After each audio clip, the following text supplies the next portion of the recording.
1절부터 9절까지 말씀 같이 읽어보겠습니다. 해 받으신 후에 또한 저희에게 확실한 많은 증거로 친히 사심을 나타내사 40일 동안 저희에게 보이시며 하나님 나라의 일을 말씀하시니라. 사도와 같이 모이사 저희에게 분부하여 가라사대 예루살렘을 떠나지 말고 내게 들은 바 아버지의 약속하신 것을 기다리라. 요한은 물로 세례를 베풀었으나 너희는 몇 날이 못되어 성령으로 세례를 받으리라 하셨느니라. 저희가 모였을 때에 예수께 묻자와 가로되 주께서 이스라엘 나라를 회복하심이 이때니까 하니 가라사대 때와 기한은 아버지께서 자기의 권한에 두셨으니 너희의 알 바 아니요 오직 성령이 너희에게 임하시면 너희가 권능을 받고 예루살렘과 온 유대와 사마리아와 땅끝까지 이르러 내 증인이 되리라 하시니라. 이 말씀을 마치시고 저희 보는 데서 올리워 가시니 구름이 저를 가리워 보이지 않게 하더라. 아멘. 예수님께서 죽으시고 그 다음에 다시 살아나시고 부활하신 다음에 사도행전 1장 3절에 보면 40일 동안 저희에게 보이시며 하나님 나라의 일을 말씀하시니라 그렇게 이야기했어요. 40일 동안 이 땅에 계시면서 하나님 나라의 일을 말씀하시고 그 가운데 하나님의 나라의 일 가운데 가장 중요한 선포와 선언과 말씀이 뭐냐 그러면 성령을 받으라 그런 이야기했어요. 그러니까 누가 복음하고 그 다음에 사도행전은요 한 사람 누가가 쓴 건데요. 그래서 사도행전의 별명이 뭐 성령 행전 이렇게 말하기도 하지만 다른 말로는 속 누가복음 그렇게 이야기해요. 그러니까 누가가 쓴 성경이 누가복음과 사도행전인데 이어져 있어요. 그래서 누가복음 마지막 장에도 예수님의 말씀이 뭐를 나오냐 그러면 너희는 맨날이 못해요 성령으로 아버지 약속하신 것을 기다리라 성령을 받으리라 그렇게 말씀하셨어요. 그리고 사도행전에도 계속 이어져서 그러니까 누가복음이 연장이 사도행전이에요. 같은 저자가 쓴 거기 때문에 사도행전에도 가장 중요하게 다루는 주님의 40일 동안의 말씀이 뭐냐 그러면 4절에 사도와 같이 모이사 저희에게 분부하여 가라사대 예루살렘을 떠나지 말고 내게 들은 바 아버지의 약속하신 것을 기다리라. 아버지의 약속하신 사실 그런 것보다는 번역이 약속하신 분 이게 맞는데 아버지의 약속하신 분을 기다리라. 누구의 성령 하나님이 성령 하나님을 기다려야 돼. 예수님 믿는 사람이 이 땅에서 예수님 믿는 사람으로 살 수 있는 이유는 성령 하나님에 있어요. 다른 이유가 없어요. 성령 하나님 때문에 예수님 믿는 사람으로 바르게 살 수 있어요. 또한 성령 하나님 때문에 영적인 세계를 알게 됩니다. 예수님을 믿는 사람 가운데 성령 하나님께서 예수님을 믿는 순간에 믿는 사람 안에 들어와 계시지만 성령 하나님의 능력과 은혜를 잊지 못하는 사람들 굉장히 많습니다. 저도 성령 하나님께서 제게 임하신 일이 아니었다면 삶이 안 변했을 거예요. 그렇게 안 변하고 단지 예수님만 영접해서 평안히 온 상태로 몇 개월을 지냈어요. 근데 그것을 몇 년을 넘게 지내는 사람도 있고요. 교회에 와서 예수님을 믿으면 일정하게 평안이 옵니다. 그러지만 삶의 변화는 없어요. 삶의 변화는 성령 하나님께서 우리에게 임하시고 뭘 주셔야지만요. 세례를 주셔야지만이 되는 겁니다. 그러니까 우리는 교회에 있으면 이제 목사님이 보통 예수 믿은 지 1년 이렇게 되면 세례를 베풉니다. 그것을 물세례라 그럽니다. 물세례라 그런데 그 다음에 또 하나의 세례가 있어요. 그건 뭐냐 그러면 오늘 말씀에도 예수님께서 하신 말씀이 5절에 보면 요한은 물로 세례를 베풀었으나 요한은 선지자고 당시에 또한 선지자로서 목회 같은 일을 했던 사람이에요. 그러니까 사람들이 오니까 그 사람들에게 죄를 회개케 하고 그 다음에 회개했던 징표 중에 하나로 세례를 줬어요.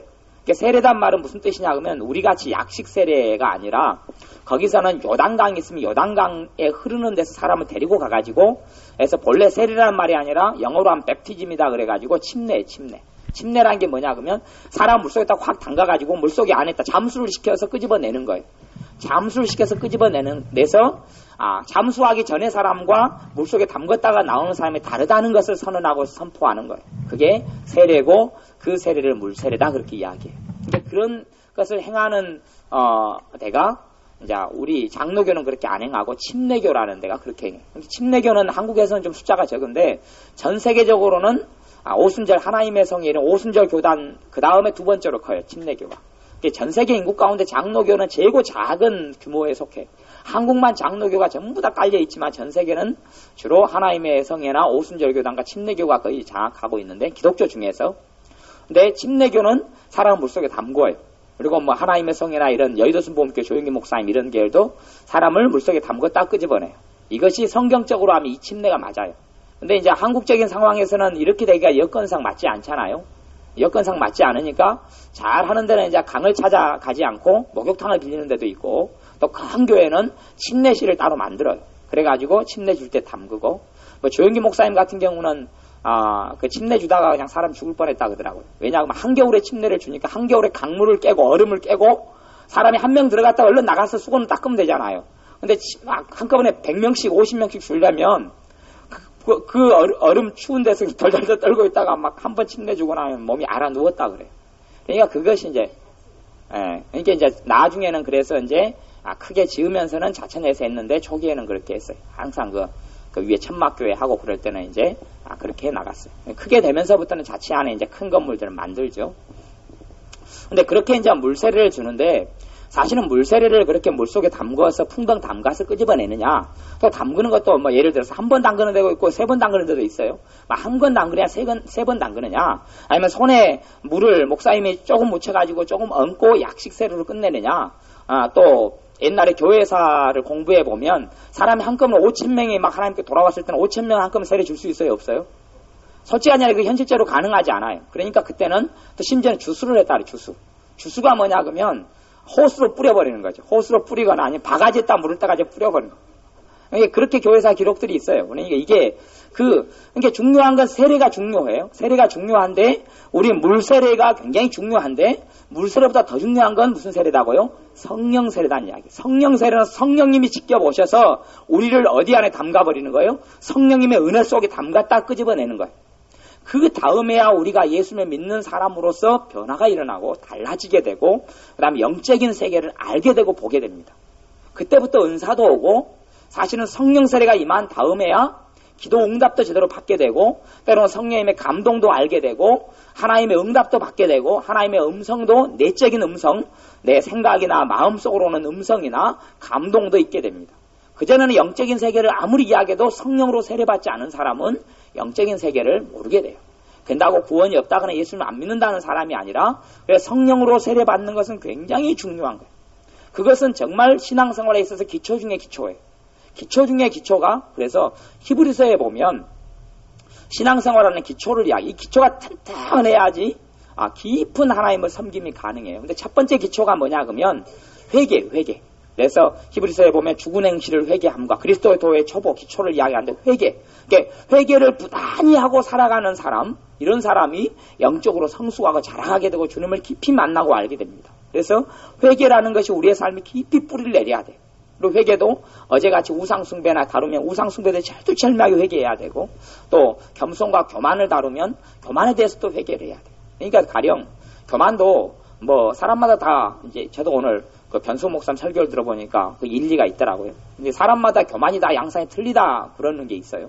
그러니까 남자는 여자보다 좀 남자가 교만해요 안 교만해요? 교만하죠.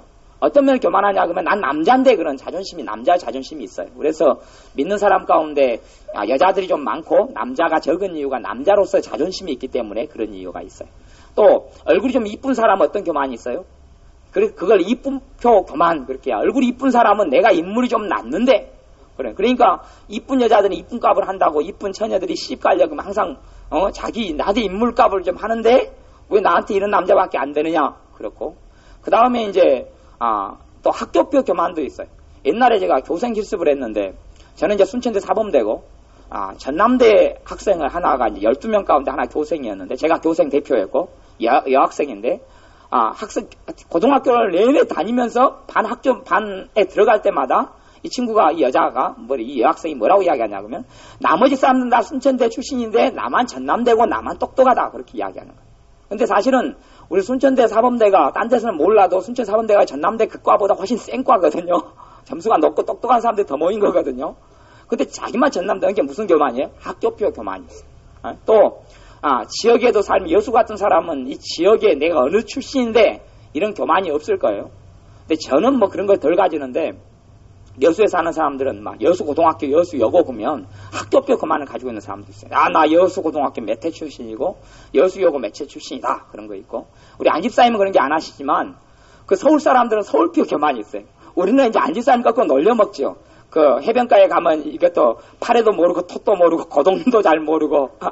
그래서 오늘 같은 경우에 자 고제비를 안집사님 잡수라고 이렇게 제비 먹으라고 제비 먹으라고. 제비를 먹는데 고제비 있잖아요. 그 홍합보다 쬐깐한 그거. 그걸 갖다 따와가지고 고제비를 삶아서 이제 고자를 빼고 제비 먹으라 하니까 안집사님이 놀래가지고 나 제비 안 먹는다고. 날아다니는 제비 안 먹는다고. 절대 안 먹는다고. 고제비를 하나 딱 꺼니까 시커먼 게 날아오잖아요. 그거 놀래는 거야. 진짜 제비를 삶아가지고 준 줄 알고. 이게 안집사님은 서울표 교만이 없는 줄 알아요.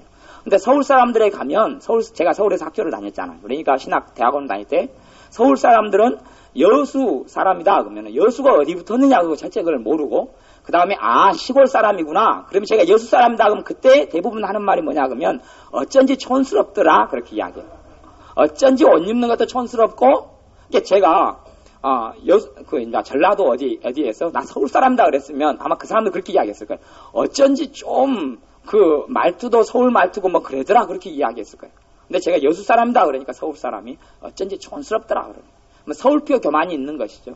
이게 그런 것처럼 교만의 유형도 엄청나게 많은 것 같아요. 또 돈 가진 사람은 반드시 교만하더라고요. 뭐에 대한 교만이에요? 돈교만. 돈 가진 사람 또 성공하고 자수성가한 사람들은 그게 항상 그 교만이 있어요. 나 잘났다는 교만, 내 성공했다는 교만들이 있고 그 다음에 이제 자기 걸로 자랑할 것이 없는 사람은 자식표 교만이에요. 자식이 그냥 전교 1등이라도 하고 반장이라도 하면 꼭 자식표 교만을 발휘하고 또 이제 목사님들도 교만이 많은데 또 장로님이다 그러면 장로인데 그런 교만이 있고 목사님들도 어디 뭐라 그러면 난 목사인데 그런 교만이 있고 뭐 하여튼 이 교만의 종류도 엄청 많은 것 같아요. 그러니까 그런 면에서 신앙의 가장 중요한 것이 뭐냐면 회개라는 거예요. 회개라는 것이 부단히 우리의 삶 가운데 계속적으로 있어져야 될 것이 그 회개고 두 번째는 히브리서의 말씀에 의하면 신앙생활의 가장 기초적인 근원, 기초적인 게 6가지가 있어요. 히브리서 말씀에서는. 네, 죽은 행실에 대한 회개함과 두 번째는 하나님에 대한 신앙이다. 그러니까 신앙은 다른 말로 믿음을 신앙이라 그래요. 그러니까 어떤 믿음이 바른 믿음이냐 하는 거죠. 어떤 믿음이 하나님이 기뻐하는 믿음이냐 하는 거예요. 그러니까 믿음에 대한 이야기. 또 어떤 하나님을 어떻게 믿느냐 하는 이야기. 그것이 신앙생활의 기본이다. 거기서 하나님은 삼위일체 하나님을 이야기하는 겁니다. 아버지 하나님, 아들 하나님, 성령 하나님 그런 것이고 이 세 번째는 세례들 그렇게 이야기해요. 무슨 세례다고요? 물세례하고 성령 세례. 그게 기본이다. 그렇게 이야기해요. 그 다음에 이제 안수도 신앙생활의 가장 기본 중에 속해요. 그렇기 때문에 안수를 통하여 물세례를 받고 안수를 통하여 많은 경우에 성령 세례를 받고 안수를 통하여 질병의 안수를 통하여 병이 치료되고 그런 기적들을 맛보면서 하나님이 살아계시구나 하고 안단 말이에요. 그러니까 그 안수라는 걸 통하여 하나님은 놀라운 기적을 보이셔서 그 사람 하나님의 살아계신 믿음을 탄탄하게 만들어요. 그 다음에 부활에 대한 신앙. 그러니까 우리가 뭘 바라보고 살아가야 할 것이냐. 이 땅 위에서 내가 그냥 멋있고 큰 집을 지어서 이 땅을 천년만년 살기를 바랄 것이냐. 하나님 주시는 하늘의 영광을 바라보고 살아갈 것이냐. 그 부활을 바라보고 살아가는 그 부활에 대한 것과 그 다음에 심판. 하나님의 심판에 대한 것. 이 6가지가 기초예요. 이게 단단하게 뿌리 내려야지 그 다음에 이제 믿음이 성장하고 성숙해요. 이것이 뿌리 내리지 않으면 그러니까 하나님의 심판에 대해서도 모른다. 제가 심판에 대한 말씀도 자주 전하고 회개에 대한 말씀도 자주 전하고 회개도 이제 막 때로는 교만, 때로는 겸손, 때로는 이렇게 이번같이 우상숭배 골고루 말씀을 전하고 그다음에 오늘은 이제 특별히 성령 세례에 대해서 말씀을 전하는 거예요. 이게 믿는 사람이 뭐가 없으면요 성령 세례가 없으면 사실은 변화되지 않아요. 그래서 예수님께서는 3년 동안 제자들을 많이 가르쳐 놓으셨어요. 또 3년 동안 예수님을 따르는 사람들을 철두철미하게 예수님을 가르쳐 놓으셨는데 그 제자들에게 하나 부족한 게 있었어요. 그게 뭐냐 그러면 성령 세례라는 거예요. 그래서 사도행전 1장 5절에 보면 요한은 물로 세례를 베풀었으나 너희는 몇 날이 못되어 성령으로 세례를 받으리라. 너희는 몇 날이 못되어 성령으로 세례를 받으리라. 그러니까 성령으로 세례 받는 것이 믿는 사람들에게 있어서 가장 기본 중의 기본이에요. 기본 중의 기본. 그러면 성령님께서 세례를 베풀 때에 사실은 우리가 목욕탕에 갈 때에 옷을 이제 어떤 사람은 그러겠어요. 난 모르겠어요. 근데 어떤 사람은 뭐 그러대요. 팬티를 입고 들어가는 사람도 있고, 팬티를 입고 목욕탕에 들어온 남자도 있고, 남자 목욕탕 이야기하는. 그 다음에 이제 어떤 사람은 옷을 입고 돌아다니는데 가만 보면 그 사람이 일꾼이고, 근데 하여튼 옷을 다 입고 목욕탕에 들어가면 다 안 씻어지잖아요. 그죠? 그런 것처럼 성령 세례 받을 때는 많은 부분이 하나님께 마음이 열려져 있어야지 성령님께서 마음껏 내게 부으실 수 있어요. 근데 내가 성령 세례 받을 때 모자를 쓰고 있다거나 옷을 입고 있다거나 그런 것처럼 내가 마음의 문을 활짝 열지 않으면 안 되고, 그 다음에 성령 세례가 임할 때에 맨 먼저 성령님께서 하시는 일이 뭐냐 그러면, 기본적으로 제가 볼 때는 성령님께서 하시는 일은 뭐냐 그러면 죄를 먼저 깨닫게 해주세요. 성령님께서 임하시면 죄를 먼저 깨닫게 해주세요. 죄를 깨달으면 우리가 해야 될 것은 뭡니까? 회개죠, 회개. 그래서 그 회개가 그래서 이제 내가 반응하는 거에 문제죠.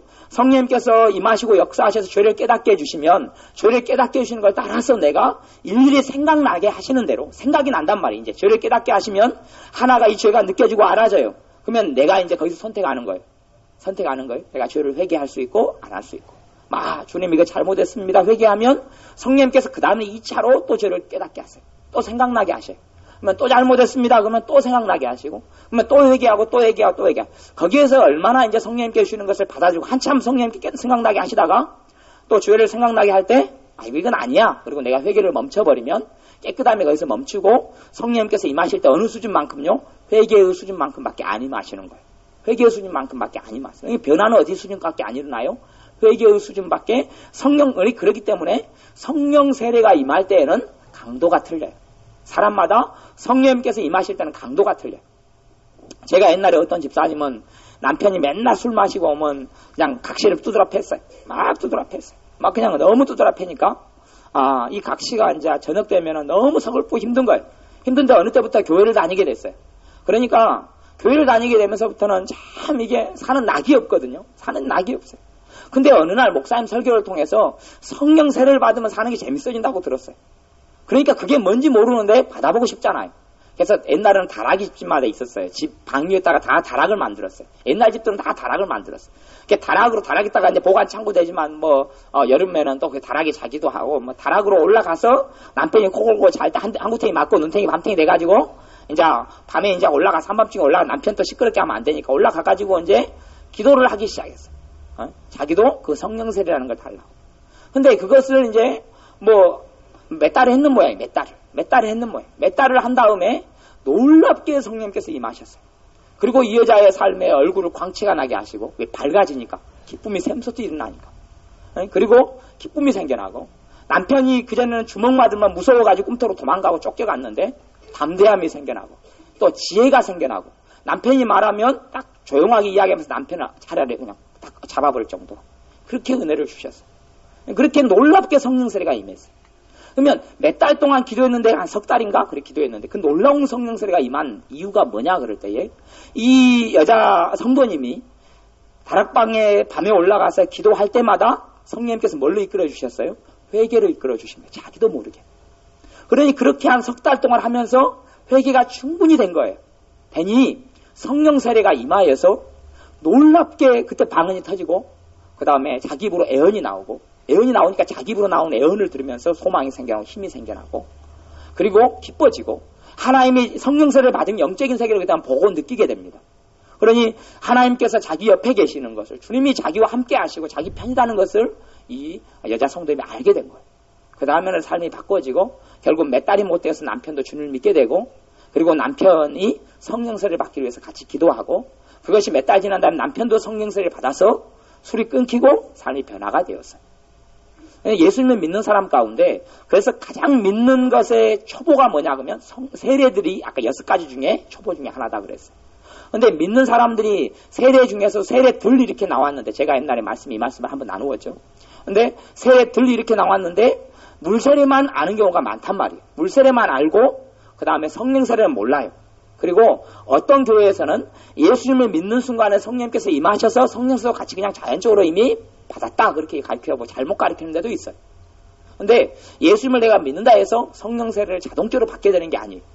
성경이 그렇게 이야기하지 않고 또한 직접적으로 성령 세례를 받게 된 체험을 하는 사람도 그렇게 이야기하지 않아요. 그러니까 어쩌다가는 예수님을 믿는 순간에 동시적으로 성령 세례를 받을 수는 있어요. 받을 수는 있는데 성령 세례는 동시적으로 받는 경우는 극히 드문 것이고 성령 세례 받기를 구하고 기도해야 돼. 그렇기 때문에 오늘 말씀에서도 요한은 4절에 보면 예루살렘을 떠나지 말고 내게 들은 바 아버지 약속하신 것을 기다리라. 약속하신 건 뭐예요? 성령 세례를 기다리라 그 말이에요. 성령님께서 임하셔서 침례, 성령님의 은혜 속에 은총 속에 확 담가버렸다 끄집어내는 거. 그걸 기다리라. 그러니까 기다리면 이 사람들이 그때부터 이제 기도를 시작했어요. 120명이 마가의 다락방에 모여서 며칠 동안 했냐고 하면 10일 동안 했어요. 10일 동안 기도하면서 뭘 기다리면서 기도했어요? 성령 세례 기다리면서 기도했어요. 그리고 예전에 예수의 말씀을 통해서 들으면서 내가 일러준 말로 너는 깨끗하였으니 말씀을 통하여 자꾸 회개가 일어났어요. 회개가 일어나고 삶이 변화된 게 있어요. 회개가 되어졌고 그러니 성령님께서 임하셔서 놀랍게 이 사도행전 2장 같이 그냥 그들에게 사도행전 2장 2절에 보면 호련히 하늘로부터 급하고 강한 바람 같은 소리가 있어 저희 앉은 온 집에 가득하며 불의 혀같이 갈라지는 것이 저희에게 보여 각 사람 위에 임하여 있더니 불덩어리가 각 사람 머리 위에 떨어졌단 말이에요. 근데 불덩어리가 떨어진 것이 눈에 보여요 안 보여요? 보였다 그렇게 이야기해요. 그러니까 성령님께서 강하게 임하시면 임하실수록 눈에 보인다고 이야기해요. 눈에 보인대. 또 때로는 심지어는 막 땅에가 진동이 있는 것도 느껴지는 사람들이 있고요. 이렇게 여기 진동이 있었다 그냥 지진같이 막 이렇게 흔들리는 거예요. 그런 것들이 아주 성령세례 강하게 임하는 사람이 이런 게 있다 그래요. 뭐 우리 이봉 여사님 같은 경우도 방언 은사를 받게 하는 이런 은사를 주님께 주셨어요. 그러니까 어지간한 사람은 방언 은사를 이렇게 방언 은사를 받기를 기도하면 받기를 원하는 사람은 다 주셔요. 방언 은사 가장 기초적인 기도의 은사이기 때문에. 근데 그 가운데서 어떤 사람은 방언 은사가 임하도록 기도할 때에 어떤 사람은 강하게 임하는 경우가 있고 어떤 사람은 약하게 임했다가 사라져버린 경우도 있어요. 그러죠? 왜 그 차이가 어디 있냐 그러면 결국은 사람의 내 의지에 있어요. 내 의지에가 있어요. 왜냐 그러면 내가 하나님께 굴복하고 순종하는 걸 선택할 수도 있고 내가 그렇지 않고 하나님을 내 마음대로 재단을 해가지고 하나님의 은혜나 성령의 역사가 일정한 부분에 내게 들어오는 것까지 내가 선을 그어버리는 사람들이 있어요. 자기도 모르게 자기 안에 일어나는 거예요. 정말 내가 하나님께 순복하고 순종하고 하나님께 내 뜻을 굴복하고 꺾는 것이 어느 정도까지냐. 사실 그거에 따라서 그 성령 세례의 강도가 사실은 결정되기도 하고 그 다음에 내가 얼마나 그것이 내 뜻을 하나님 앞에 순복하고 꺾는 것이 뭐예요? 그게 회개죠. 그게 회개. 그 회개가 얼마나 되었느냐, 나를 얼마나 주님의 뜻에 나를 굴복시킬 수 있느냐, 그거에 따라서 성령님께서 임하시는 강도가 틀려져요. 그래서 성령 세례를 구하는 사람이 성령님께서 그 사람이 임하셔서 그때는 그전에는 지옥 같은 삶을 살았으면 성령 세례가 임하면 제가 필연적으로 장담하는 것은 지옥이 뭘로 변해요? 천국으로 변합니다. 참 희한한 일인데. 근다고 성령 세례가 임하에 따라서 내 환경이 한순간에 절대 바꿔지지는 않습니다. 그건 당연한 거예요. 한순간에 환경이 바꿔지는 않는데 첫째 바꿔지는 건 내 마음이 바뀝니다. 내 생각이 바뀌고 내 감정이 바뀌고 내게 있는 근심과 두려움과 불안과 낙담과 절망이 떠나갑니다. 하나님의 열망과 하나님의 은혜와 하나님의 평강과 하나님의 감사가 내 안에 들어오게 됩니다. 그것은 내가 하나님께 내 마음을 연 정도에 맞추어서 그렇습니다. 근데 어떤 사람은 끝까지 성령 세례가 임하였는데 한쪽은 세상에 한쪽은 주님의 발을 걸치는 사람도 있습니다. 그런 사람은 그 성령의 역사가 지속적으로 이어져 가지 않습니다. 그러니까 조금 있다가 말다가 하지 정말 주님의 사람으로서 주님께 주시고자 하는 것도 누리고 받는 삶을 살아가지는 못합니다. 그래서 주님께서 사용하시고 큰 은혜를 주시는 사람들에게는 어떤 사람이 큰 은혜를 받았냐라고 고린도전서에 이야기하냐 그러면 너희 중에는 못 배운 사람들, 너희 중에는 무능한 사람들, 너희 중에는 천한 사람들이 너희 중에 많다. 그렇게 이야기했어요. 그러니까 하나님의 큰 은혜를 받고 다시 이야기하면 성령 충만을 받고 성령 세례를 받는 사람 중에서 잘난 사람보다는 대부분 못난 사람들이었다 이야기하는 거예요. 왜 못난 사람들이 많았느냐? 못난 사람이 교만이 많겠어요? 잘난 사람이 교만이 많겠어요? 잘난 사람이 교만이 많죠. 문벌 좋고 학벌 좋은 사람이 교만이 많죠. 저도 은근히 무슨 교만이냐 그러면 IQ 교만이 있어요. IQ 교만이 뭐냐 그러면 제 IQ가 120이거든요. 학교에서 이제 고등학교 마지막 정확히 120이에요. 그러면 120보다 높은 사람도 많이 있어요. 많이 있는데 어지간히 IQ를 물어보면 저보다 높은 사람은 거의 별로 없고 다 100, 108, 110 그래요. 그러니까 은근히 내 IQ는 120이다 하고 이렇게 자랑해요. 그죠? 그건 뭐예요? 그것도 교만이죠. IQ 교만입니다. 그러니까 잘나고 똑똑하고 재능이 있는 사람일수록 또 가령 내가 글을 잘 쓰는 재능이 있다. 그러면 글을 잘 못 쓰는 사람은 다 어떻게 보여요? 씹어 보일 거 아니에요. 씹어 보여요. 뭐 그것도 재능일지 모르겠지만 어쨌든 내 기도를 너무 유창하게 잘한다. 그러면 그냥 대표기도 한번 시키면 그냥 막 힘들어하고 그러면은 그거에 대해서 어떻게 생각해요? 저 사람은 기도도 잘 못한다. 그렇게 그렇게 생각하는 교만이 있을 수 있단 말이에요.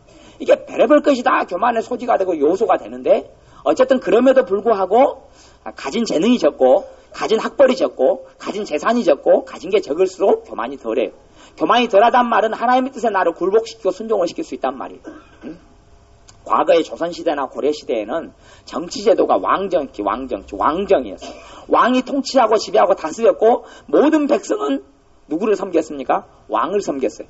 그것이 자연스러운 의식이었어요.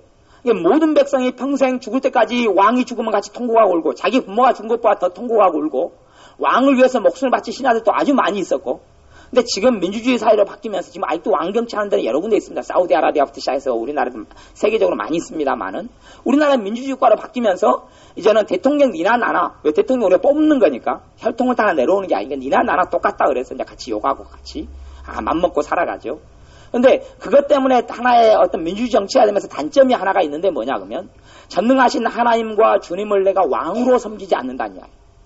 이게 다시 이야기하면 예수님이나 나나 동격이다 이렇게 착각해버리는 경우가 참 많다는 이야기.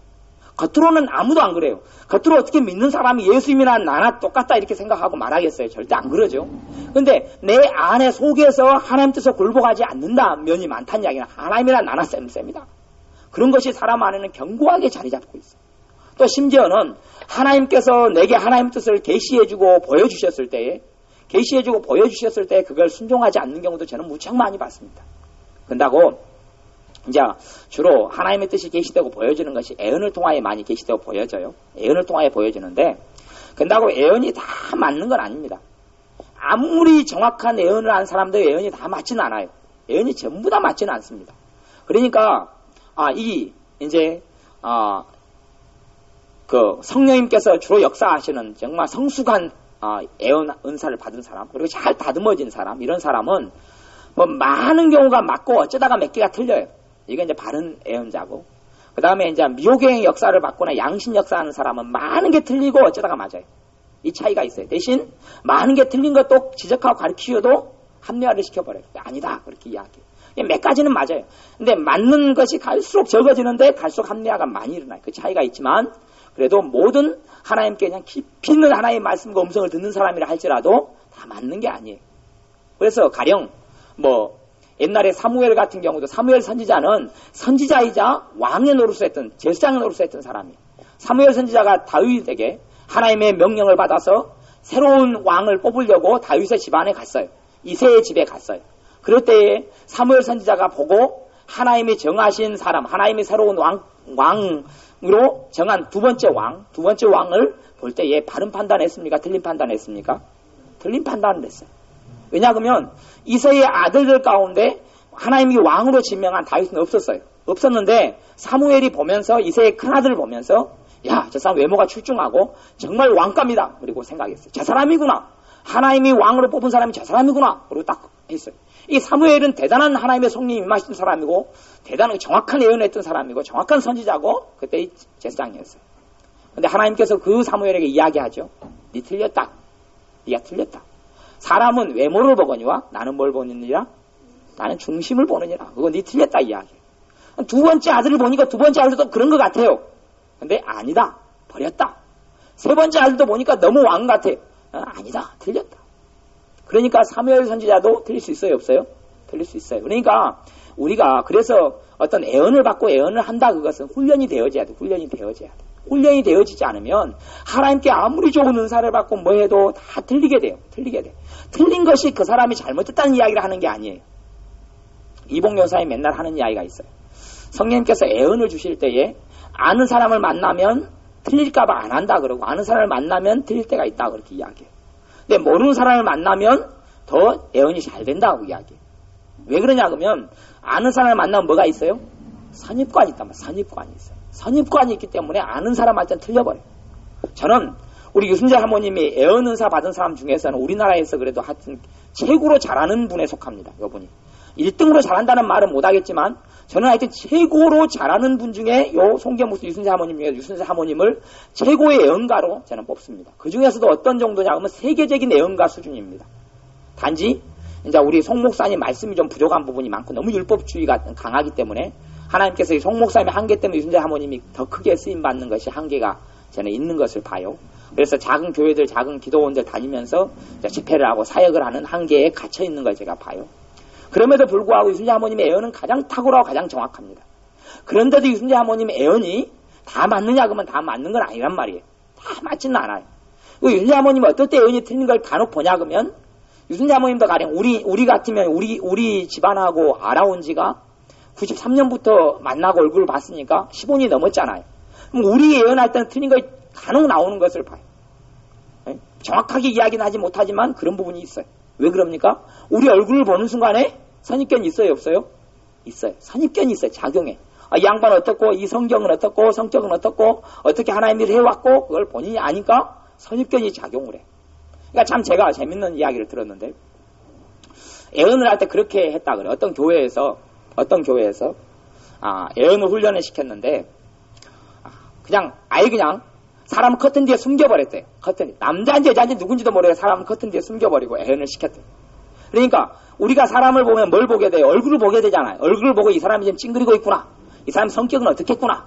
이 사람은 남자네 여자네 결혼했겠네 안 했겠네 이런 걸 이제 선입관을 가지는데 그걸 없애려고 커튼 뒤에다가 사람을 숨겨버렸어요. 남자인지 여자인지 어린아이인지 목사님인지 누군지 전혀 모르게 커튼 뒤에 숨기고 애언자에게 애언을 하게 했대요. 그러니까 애언이 정확하게 나오더래요. 왜냐하면 누구만 의지해야 돼요? 하나님만 의지해야 되니까. 남자인지 여자인지 대신에 그렇게 나오니까 틀린지 맞은지를 정확히 분별할 수 있어요, 없어요? 분별하기가 쉽잖아요. 쉽잖아요. 목사님인데 내가 집사님에게 주님께서 말씀하십니다. 그럼 들려버린 거잖아요. 뒤가 목사님 커튼 뒤에가 있는데. 그리고 이제 너는 믿음이 장성한 자라 내가 너를 축복하노라. 근데 뒤에가 7살짜리가 앉아 있어요. 그걸 들려버린 거잖아요. 그러니까 정확하게 그냥 나와버리는 거예요. 근데 사람을 지금 보고 알면 이때 얼굴 볼 때부터 선입관이 생겨나는 거예요. 선입관이 생겨나. 마음을 못 지키는 사람이고 그 사람 사정을 알아요. 그 사람 지금 돈 문제 때문에 빚 문제 때문에 막 고생하고 있다는 걸 알면 영감이 막 떠오르죠. 영감이 떠올라. 애언하는 사람들 영감이 떠올라요. 그래서 뭐가 나와요? 돈 문제 가지고 이야기한단 말이에요. 네 돈 문제를 내가 도와주겠노라. 곧 풀릴 것이라 걱정하지 말라. 그러니까 이게요. 그러니까 왜 사무엘 선지자가 틀렸냐 그러면 보니까 영감이 오잖아요. 외모가 출중하고 장군감이고 왕감이잖아요. 완전히 멋있는 관우 문장같이 생겼잖아요. 이세의 큰아들이. 그러니까 거기에서 판단 미스가 들어가 버린 거예요. 그래서 그렇게 해가지고 예언을 다 했는데 그 중에서 최고 인정받는 어떤 전도사님이 예언을 가장 탁월하고 아주 잘했대요. 잘하는 분. 아주 인정받는 분. 그리고 나머지 몇 명의 예언하는 사람도 훈련시킬 때 이 사람들의 그 훈련 리더인데 딴 사람은 다 맞았는데 예를 들어서 10명이 예언을 했다. 10명이 사람 뒤에 커튼 뒤에 숨겨놓고 했는데 10명이 다 맞았는데 이분 혼자 틀렸대. 그러니까 왜 틀렸냐 물어보니까 예언 받는 사람을 일정하게 한번 쫙 세워놓은 다음에 이 사람을 이제 투입시켰죠. 그러니까 이분이 뒤에 있는 분이 생각하기를 딱 보니까 남은 사람은 별로 없는 거거든. 그러니까 뒤에 누가 앉아있다는 거 추측이 가능하더래요. 추측이. 지금 이 10명을 시켰는데 남은서 저 사람 중에서 이 뒤에 들어가는구나. 앞에는 사람이 많으니까 골라가야 들어가니까 누가 들어가는지 모르잖아요. 근데 나머지 막판에 했으니까 그래서 추측을 들어가니까 틀려버리더래요. 그래서 그 최고 잘하는 사람만 틀렸다고 희한한 이야기를 해요. 그것이 오늘 제가 변승우 목사님 그 설교에서 제가 들었던 건데 그래서 가장 예언이 틀렸던 분이 그 최고 예언을 잘하는 변혜경 교사님 혼자 틀렸다고 하더라. 그래서 밑에 배운 사람은 다 맞았고 근데 왜 틀렸냐 그러니까 변혜경 교사님이 혼자 추측을 했대요. 저 뒤에 분명히 누가 커튼 뒤에 누가 있을 것이다. 그리고 이제 한자를 깔고 있는데 들려버렸대요. 그런 것처럼 일단은 성령님께서 임하시고 역사하시면 성령 세례가 중요하고요. 성령 세례가 중요하고 성령 세례가 우리의 삶 속에 임할 때에 우리는 변화돼요. 그때부터 하나님 살아계신 걸 내가 피부로 느끼고 알게 됩니다. 그래서 예수님 믿는 사람은 꼭 뭘 받아야 한다고요? 성령 세례를 받아야 합니다. 이게 물 세례보다 더 중요한 건 성령 세례예요. 물 세례보다 더 중요한 건 성령 세례예요. 사실은 물 세례는 굉장히 중요한데 물 세례는 신앙 고백이기 때문에 중요해요. 하지만 물세례를 안 받아도 내가 구원을 못 받는 건 아니에요. 왜냐하면 북한 같은 데는 목사님이 거의 없기 때문에 물세례를 받아요 못 받아요? 북한에 믿는 사람은 못 받아요. 성경 읽지도 못해요. 상황이. 대놓고 할 수 있는 상황이 아니에요. 근데도 불구하고 성령세례 받은 사람은 많아요. 왜냐하면 진짜 의세례는 성령세례예요. 물세례도 성령세례 받기 위한 전초전일 수도 있어요. 그렇기 때문에 성령세례를 꼭 우리가 바라보고 알아야 합니다. 이게 신앙의 기본이에요, 기본. 그래서 한국교회나 일반적인 교회 같은 경우는 성령세례 못 받는 사람이 갈수록 너무 많아요. 너무 많아요. 근데 옛날에는 부흥회가 교회들마다 많이 있어서 또 부흥회들마다 얼마나 다들 열심히 있었는가. 부흥회를 막 80년대 제가 지금 중반 후반까지 이야기하는 거예요. 그 후에는 그렇지 않아요. 그 후에는 그렇지 않은데 80년대까지는 저도 그래서 열심으로 부흥회 쫓아다니는 사람입니다. 저 교회 하면 다 몰려가고 저 교회 하면 다 몰려가고 항상 다 그랬어요.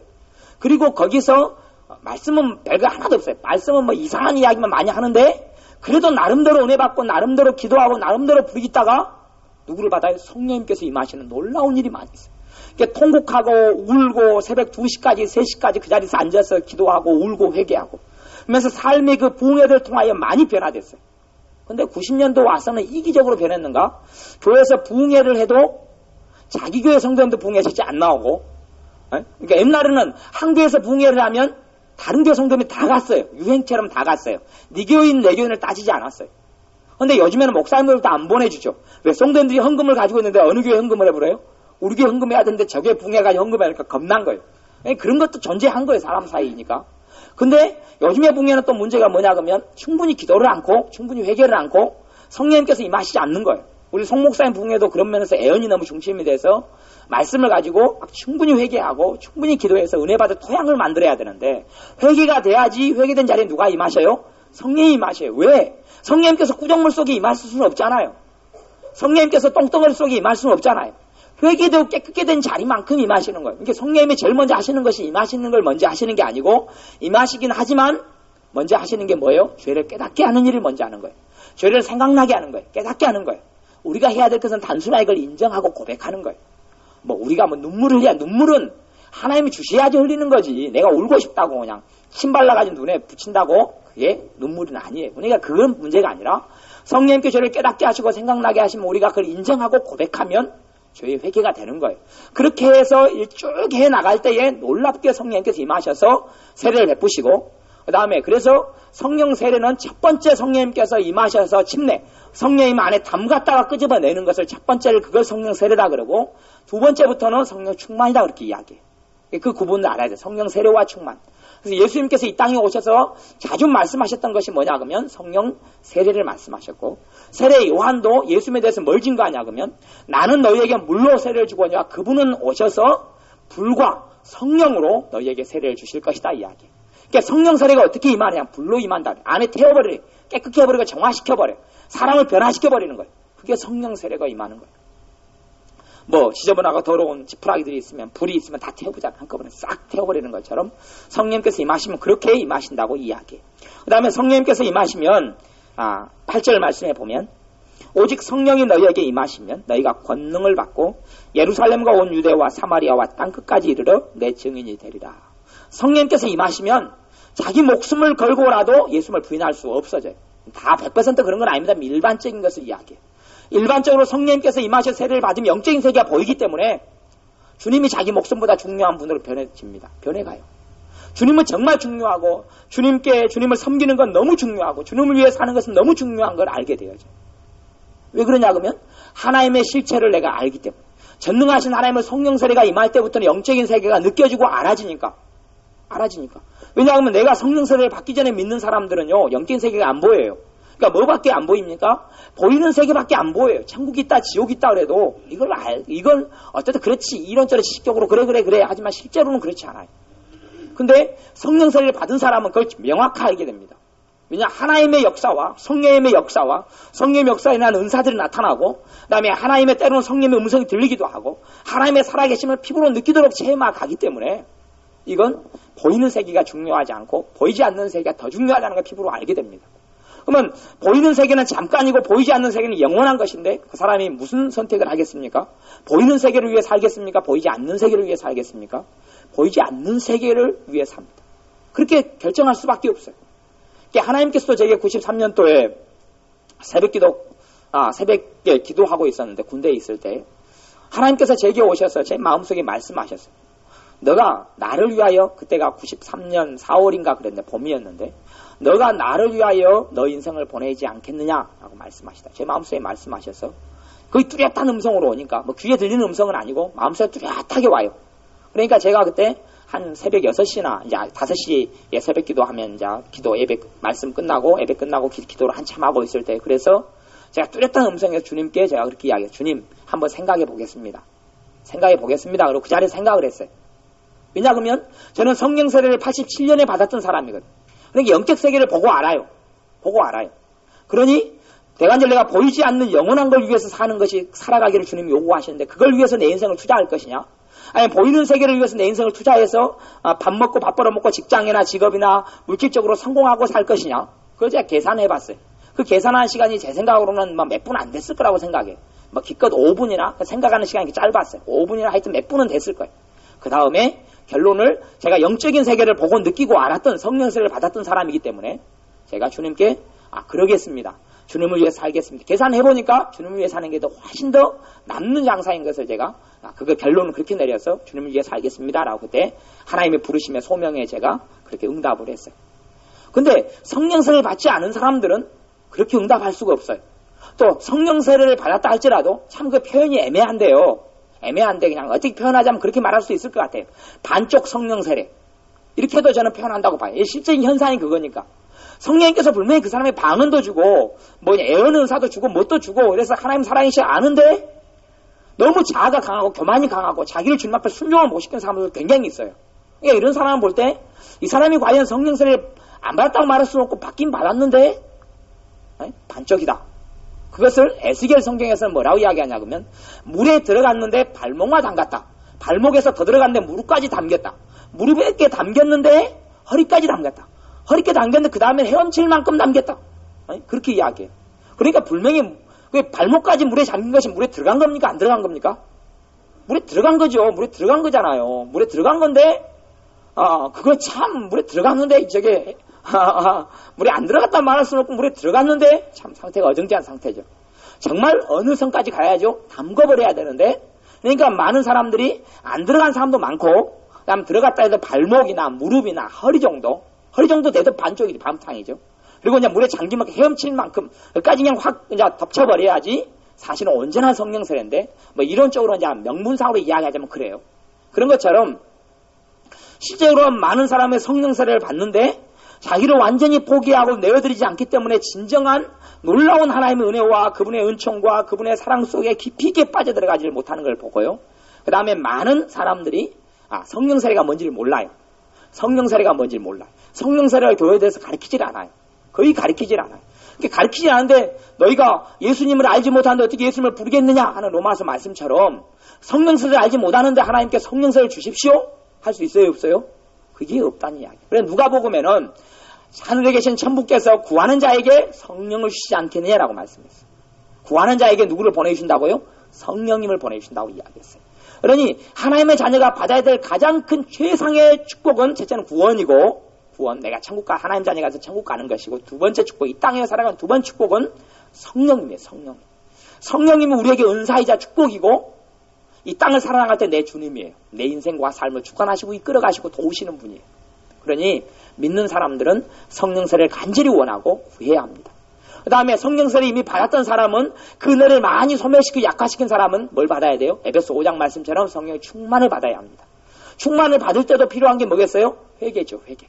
그래서 충만을 받은 사건이 요 사도행전 4장에 있는데요. 4장을 읽어보겠습니다. 4장 29절부터 31절까지 말씀. 29절부터 31절까지 사도행전 4장 29절부터 31절까지 성령 충만을 받은 사건이 나옵니다. 29절부터 31절까지 같이 읽습니다. 주여 이제도 저희의 위협함을 하감하옵시고 또 종들로 하여금 담대히 하나님의 말씀을 전하게 하여 주옵시며 손을 내밀어 병을 낫게 하옵시고 표적과 기사가 거룩한 종 예수의 이름으로 이루어지게 하옵소서 하더라. 빌기를 다함에 모인 곳이 진동하더니 무리가 다 성령에 충만하여 담대히 하나님의 말씀을 전하니라. 앞에는 2장에서는 성령 세례를 받았어요. 그 다음에 그 사람들이 또 마가다락방에서 또다시 어떤 일을 가지고 기도하면서 탄원할 때에 뭘 주셨어요? 성령 충만을. 그러니까 처음에는 세례고 두 번째부터 충만이라고 이야기해요. 그러니까 성령께서 나를 역사하시는 게 내가 죄가 많아질수록 성령님은 소멸되는 거죠. 그래서 성경에서 너희는 성령을 소멸하지 말라 그렇게 이야기해요. 성령님이 근다고 그 하나님이 소멸되는 게 아니라 그분과 나하고 관계가 끊어져 간다는 이야기예요. 죄가 쌓여져 가고 죄가 많아져 가니까 주님과 성령님과 나가 교통이 일어날 수 없고 성령님께서 내게 능력과 권능을 공급할 수가 없는 거예요. 그러니 그걸 성령을 소멸한다 그렇게 표현했어요. 그래서 믿는 사람들은 성령 충만을 받아야 되고 성령 세례를 받아야 돼요. 성령 세례를 받는 방법 중에 하나는 안수를 통해 성령 세례가 받겨. 성경에 그게 많이 나오는데 기도해야 되니까 제가 정확하게 말씀 안 다르겠고 특별히 성령 세례